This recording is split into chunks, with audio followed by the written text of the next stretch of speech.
Tara had just finished college when her family's world began to fall apart.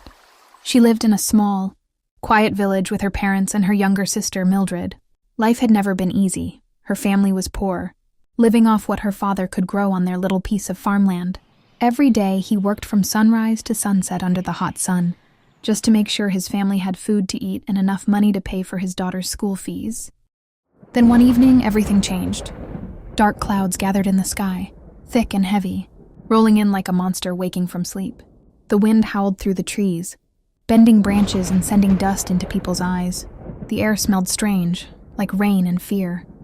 By nightfall, the village crier ran through the streets, banging his gong and shouting, "A great storm is coming! Take what you can and stay inside! Protect your families!" People panicked. They rushed to the markets to buy food, filled their pots with water, and secured their roofs. But in Tara's house, panic turned to sorrow. Her father had fallen suddenly ill that very day. He could hardly breathe, and his hands trembled so badly that he could not even lift a spoon. There was no food, no medicine, and no money left. Tara looked at Mildred, her eyes full of worry.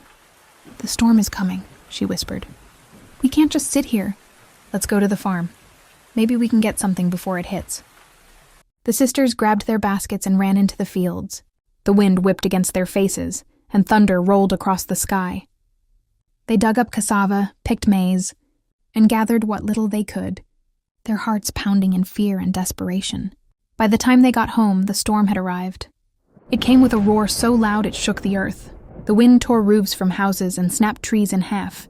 Lightning flashed across the sky, turning night into day for a heartbeat. And rain poured down like an angry ocean falling from the heavens. For 3 endless days, the storm raged. The village disappeared under water and mud. No one dared to go outside. Those who did never came back. When it was finally over, silence covered everything. The once lively village was now a graveyard of broken homes and fallen trees. The crops were gone. The roads had vanished. Even the birds were silent. Tara stood at the doorway of what was left of their home, staring at the ruins of their lives. Days turned into weeks. Her father's sickness worsened, and they had little food left. What little money they managed to find went into buying medicine that barely helped. Each night, Tara could hear her father coughing and her mother quietly crying beside him. Then one morning, someone called her name. "Tara?"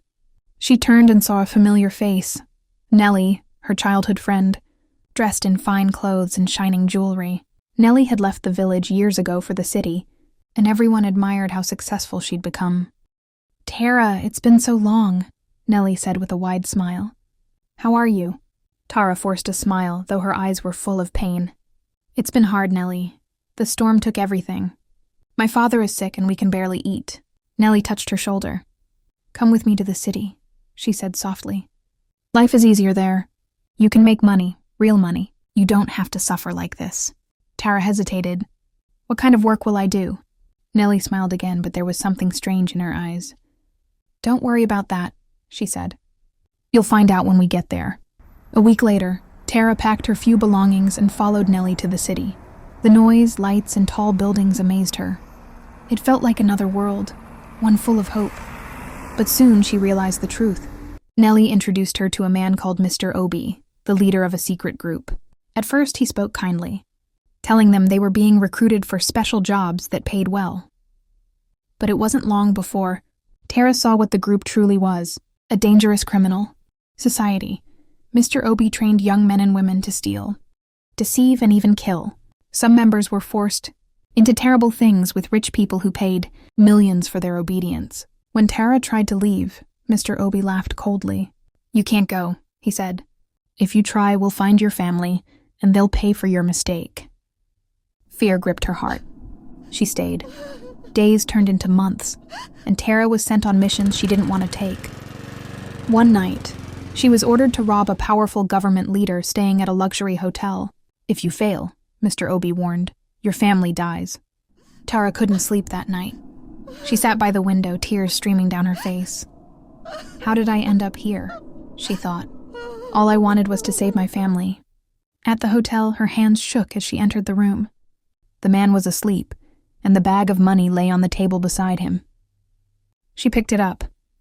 But before she could leave, the man woke up. Their eyes met. "Please, she whispered, dropping the gun. "I don't want to hurt you." The man stared at her, realizing she was more frightened than dangerous. He spoke gently. "Who sent you?" Tara told him everything: the storm, the sickness, Mr. Obi, the threats. She cried until her body shook. The man, moved by her story, promised to help her. He was not just a leader. He was a powerful man in the government, with the means to stop Mr. Obi's crimes. The next morning, police raided Mr. Obi's hideout. Some of the gang members were arrested, but Mr. Obi, including Nellie and a few others, escaped. Tara was free, but the cost was heavy. When she returned home months later, her father had passed away. Her mother and sister wept when they saw her, and she fell into their arms, sobbing. But even through her pain, Tara had learned something deep, that sometimes storms don't just destroy homes. They reveal who we truly are and what we must fight to become. Tara thought it was all over. But one morning, as she sat outside peeling cassava, Nellie appeared out of nowhere with 2 men from Mr. Obi's society group. This time Nellie didn't smile. She looked tense and angry. Tara's eyes widened in shock. Before she could say a word, one of the men struck her on the head with a tree branch.